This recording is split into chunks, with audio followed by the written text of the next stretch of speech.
So now what I'd like to do is move right along into the writing, and we're not going to go hugely in depth. We are going to have another writing webinar. I am going to talk to you about that. But I did want to cover the writing because I think there are some people who are taking this test relatively soon. Now, remember, the writing is to assess your abilities in communicating how you are going to be doing this. So you're going to see something like this. So it's called a constructed response. You have to do it 4 times. In the FEELE, you only have to do it once. On the SLLA, there are 4. Now, this is good and bad, right? You have a lot more chances. You have more opportunity, but also you have limited time. So you're going to have to learn to organize your thoughts, answer the question very, very specifically, and get going on it as fast as you can, but as efficiently as you can. So I'm going to show you how to do that. Okay, so you have to do 4 constructed responses. The best, it's from a scale of 0 to 3. 2 people are going to read your responses, and if they agree within 1 point, it's going to be good to go. If they disagree by more than 1 point, they bring in a 3rd reader.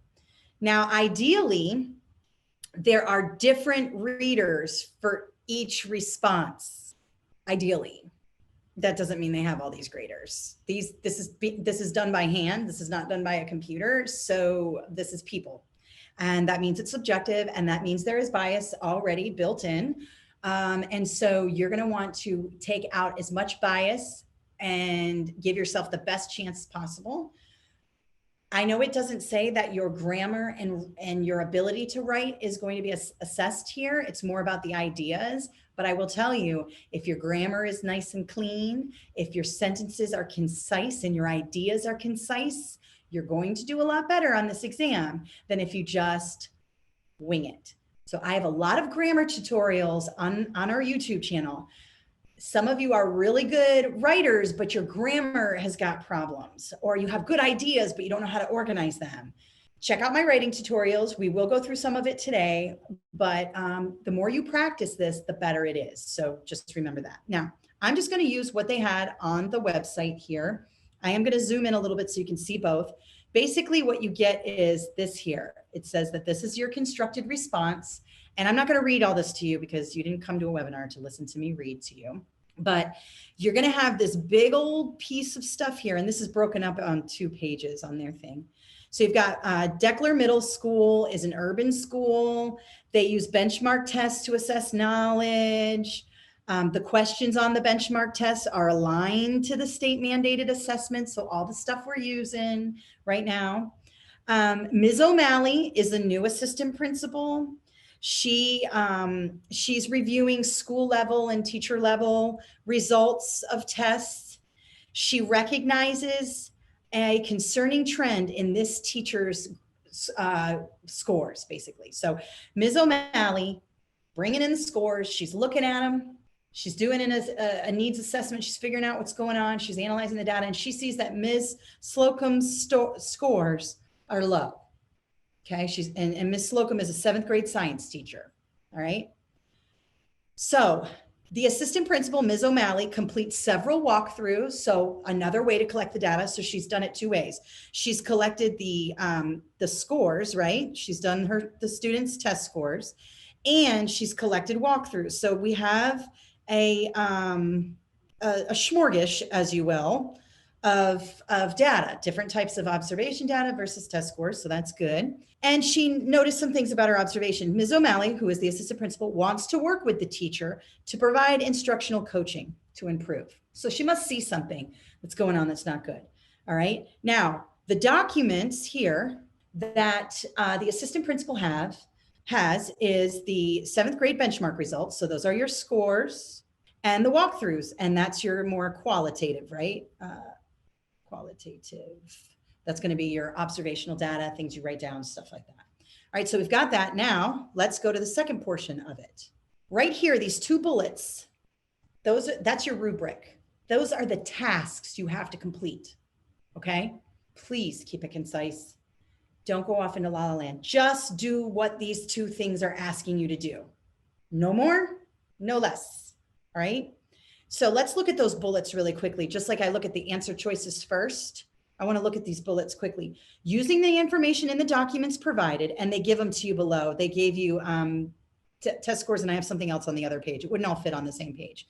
So using the information in the documents provided, identify 3, not 2, not 1, not 5, 3 actions the school leader should include in the plan to help Ms. Slocum. So we've got this data. Now we need 3 actionable things that we can do with this teacher. And it doesn't matter what those things are. You just have to they have to do something. And then they have to improve professional practice. And then this is the key, justify each identified action. Why are you doing this? Where in the data does it support this? Okay. So for each identified action, explain how the action will help improve Ms. Slocum's professional practice. So again, this is the other thing you have to do. You need to make sure you identify your identified action explains. And I'll tell you something in a minute. When I did mine, I did this. I'm going to show you what I did. I didn't do, when I went back and looked, I really didn't address bullet number 2 here. So I had to go back in and just add a sentence to each thing. That's all you have to do. But you know, want to make sure that you check that box. So this needs to happen and this needs to happen. Okay. Now our documents are this. We have our school or some assessment data here. Now this is the department results. Okay. It's the department results versus the teacher's results. So the whole department, last year they were at an 86 in matter and mass, that's standard. And remember, this is science. Doesn't matter what content area it is. It's just data. We're disaggregating the data. We're going down. So we see last year they were at 86. Now they improved to 89. Good, up 3 points. In the energy standards, students were at 85 last year. Now they're at 90. And force and motion, they were at 78. And now they're at 83. So we're going up. We're moving in the right direction.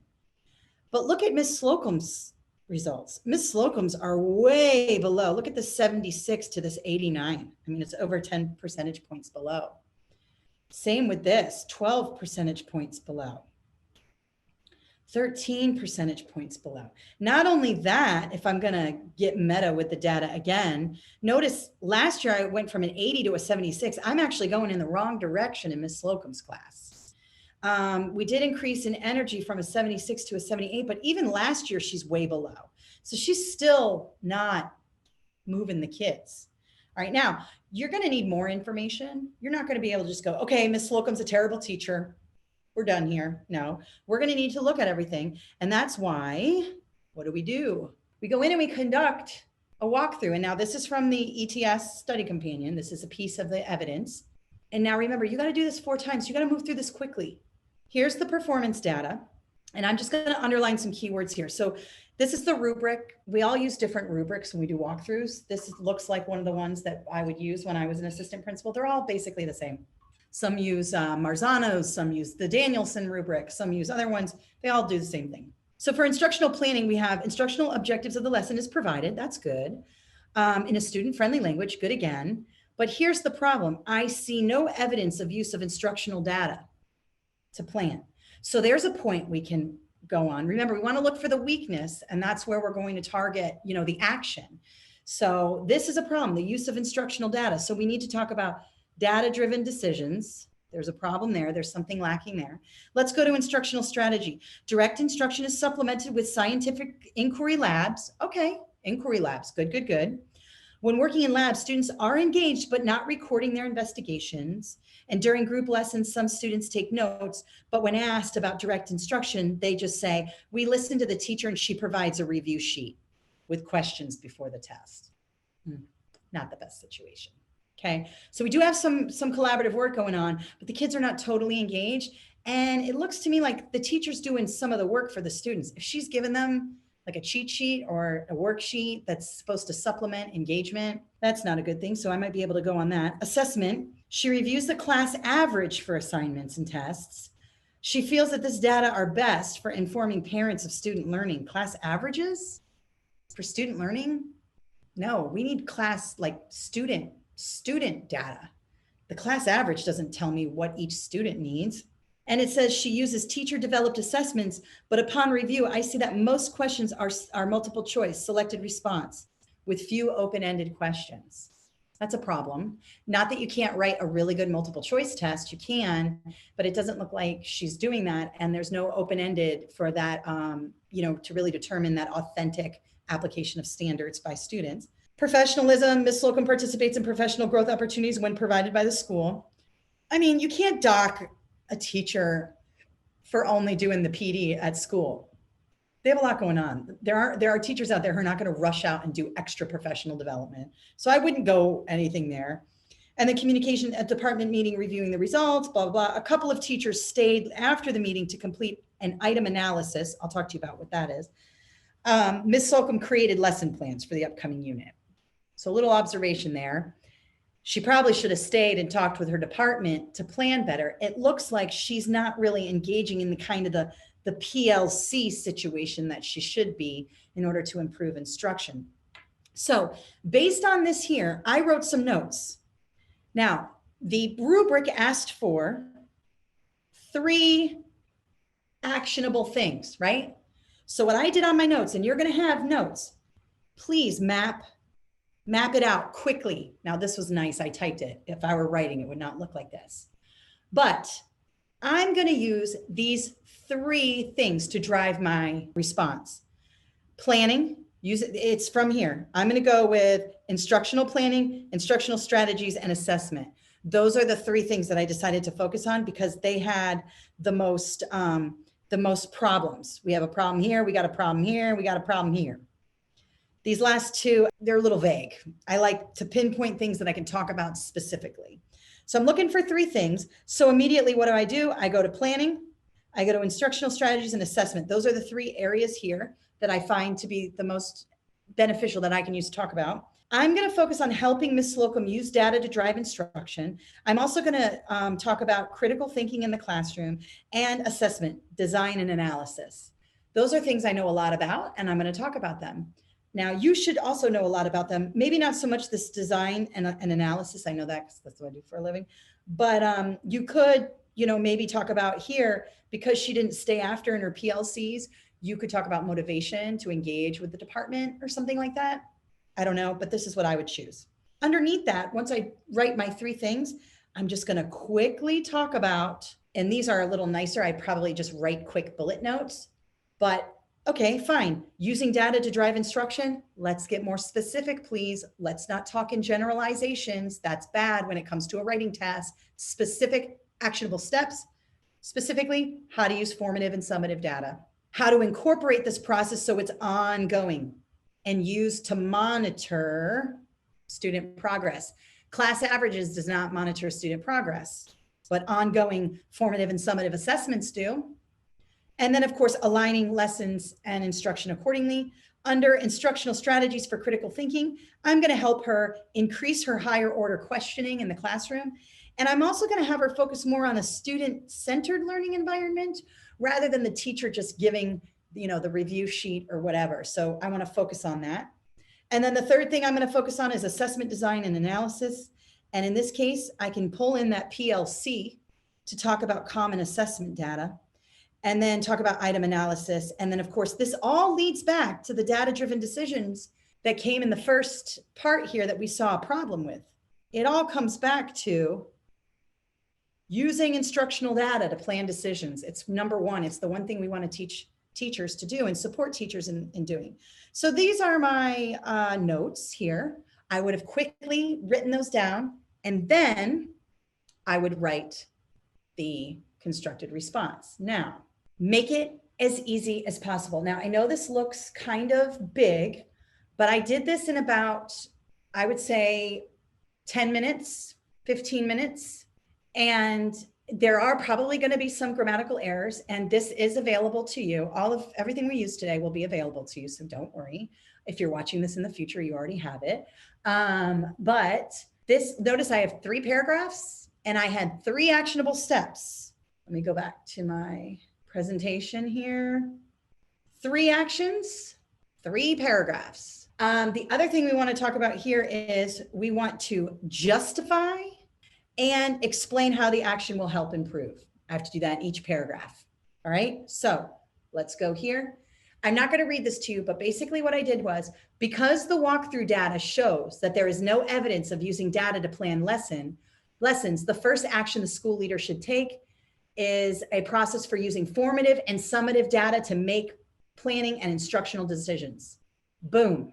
I just did two things in that one sentence. I did one of my three things. I said it. I didn't beat around the bush. I didn't talk about, don't talk about other things than what you're trying to do. I'm sorry. So many people go on and on and on, and it wastes time. Just go in it. The first action the leader should take is this, because of this. And when you say the first action is because of this, you just did the action and then you justified it. And that's what I did here. Because of this, I'm doing this. Without using appropriate data to plan instruction, Ms. Slocum is not meeting student specific needs. Again, another justification as to why we need to use formative and summative data. The teacher may need additional support and training in the area. The plan should include informal work with a peer teacher as well as formal professional learning. Now, guys, I'm a writer and I've already been an educational leader and I've already taken these tests. So I obviously, and I'm not under pressure. So, and I practice all the time. So this is a little bit easier. Practice this, practice making a concise paragraph. Then I've got a little bit more here with the plan. You could just cut it there. You know, you've got it, support. Finally, the plan should have follow-up to monitor progress to see how she's doing and implementing this. And then I have here, by implementing these actions, Ms. Slocum will be better equipped to improve student progress. So it checks all the boxes. Now that's just the first thing. I have two more things to talk about quickly. The second action, just state it. The second action would be this: to focus on a student-centered learning. Go back to the data again. According to the walkthrough notes, students are partially engaged and not completing all of the cooperative work. In addition, the teacher's providing a review sheet that is lacking in relevance and rigor. Buzzwords, use the buzzwords. You can't just use buzzwords and not have anything to back them up in the writing, but use the words that we talked about in the multiple choice that are good words. The plan of action should include the use of cooperative learning labs to foster critical thinking. Notice that I'm giving you specific situations here. And then rather than distributing a review sheet, the teacher can use higher order questioning. And of course, she might need some formal or informal training. Here we go. This too may require formal training and resources. And the school leader should prepare to allocate resources. You know, just telling a teacher, be more student driven. Okay, that's hard. They need training. They may not know. And then we have it here. By helping students engage in critical thinking, they are equipped with the skills to achieve, and I could have put on the benchmark test. It'd probably be better on the benchmark exams. I even get more specific there because we need specificity. It's very important in your writing that you have specificity. Notice I talked about labs and critical thinking and benchmark tests, specific things, not general things. And then finally, the third action the teacher or the leader should take in developing a plan is to support the use of the learning community, professional learning community, to analyze common assessment data and perform item analyses. Here we go again. According to the walkthrough data, Ms. Slocum uses teacher-made tests that are multiple choice. In PLCs, she can work with her peers to make them more rigorous. And then here, building reliable and valid assessments is a complex skill. She's going to need training, either by the peer teacher or others in the department, or maybe from a formal professional development. And then therefore the leader should be ready to allocate funds and time. And then here we go. Regular assessment design and analysis improves teacher-made tests. Teacher-made tests are not good unless you're doing an item analysis and really thinking about the items you write. When I wrote these items for this presentation, I made sure the answer choices were aligned, that everything was there, the good words, the bad words. You got to do that when you're writing teacher-made tests. And then let me put a comma here because it needs a comma. Two independent clauses by a conjunction needs a comma conjunction. If you don't know that, I have a video on it. Okay, so look at that. It's done. Now, it took me a lot more to model this for you. But if I'm doing this and I'm practicing, It's only going to take me a few minutes. Now, remember, you're going to make mistakes. There's going to be grammar, spelling issues. There's no spell check and there's no grammar. I don't believe there's spell check on the SLLA writing. I know there is not on the Feely. So you got to get in, give yourself enough time to proof, quickly proof. These paragraphs could be shorter. They don't have to be this long, but you need, what do you need? You need to, follow the rubric. You need to identify 3 things, not 2, not 5, 3 things. You need to justify why you're taking these actions, and you need to show how they support to improve the teacher. I hit all 3 things, over and out, done. Okay, so that is how you attack the writing, one of the writing. There are 4. In Feely, there's one big one, but on the Feely, you have a similar situation, guys. You've got a bulleted points on the Feely right under, and it says, do this, put a professional plan in place, meet with, whatever it is, and just use that. The other thing I like to do on the writing is to use headings. I use headings in my writing. So for this, to make it even easier, I might have chosen, let's go back to, what were my 3 things? I might have done something like this. Using data to drive instruction. If I had a bold option, which I think you do have a bold option, I would have bolded that. I would have done critical thinking in the classroom. That's not how you spell critical thinking. I'm lucky I have spell check. You won't probably when you go in. And then the final one is assessment, design, and analysis. So I would do this for sure. Headings help you stay organized, and we've helped a lot of people pass the Feely writing, and we always tell them to use headings to organize it. Otherwise, guys, you go off, it's all crazy. This is professional writing. You're building a plan. Headings are totally appropriate, and they help you organize your writing. And you can see here, it's all nice and neat. Think about it. If you were the reader of this, if you were the grader, do you want a hot mess of 18 paragraphs going around and around? No, you want the person to do the task, answer the question. Less is more. Concise, coherent, comprehensive essays or responses are key here. Okay. And I don't want to toot my own horn here, but I think this could be like a 3. You could probably get a 3 on that if you did this. Okay. Of course, I